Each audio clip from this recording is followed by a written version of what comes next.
Welcome to the Deep Sea Archives. You are about to listen to the lore of Darius, the Hand of Noxus. Darius and his brother Draven grew up as orphans in the port city of Basilic. Darius struggled to provide for them both, constantly fighting with gangs of older urchins and anyone else who threatened his little brother, even the city guard. Every day on the streets was a battle for survival, and Darius earned more scars by his 12th summer than some soldiers do in a lifetime.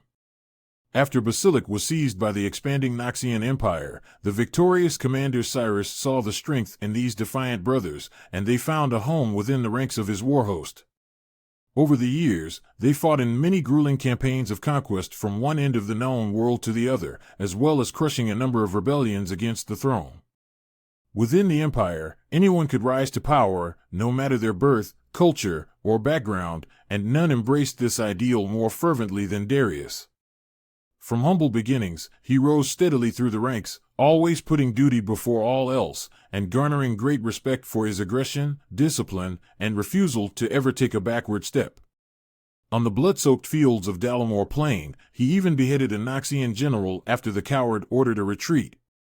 Roaring in defiance and hefting his bloodied axe overhead, Darius rallied the scattered warbands and won a great and unexpected victory against a far more numerous foe. He was rewarded with a senior command of his own, attracting many thousands of eager recruits from across the empire. Darius turned the majority away, accepting only the strongest, the most disciplined and iron-willed.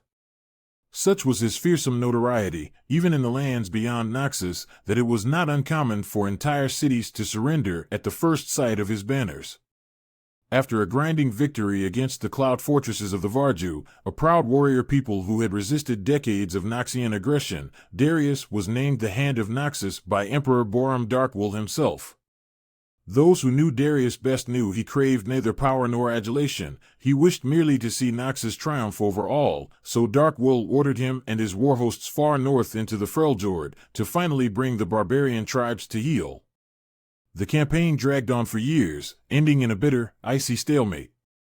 Darius narrowly survived assassination attempts, ambushes, and even capture by the vicious Winter's Claw.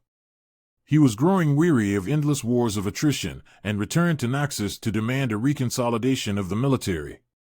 He marched his veterans into the capital, only to find that the emperor was dead, killed in a coup led by Jericho Swain. The act had been supported by many allies, including Darius's own brother, Draven. This was a difficult position.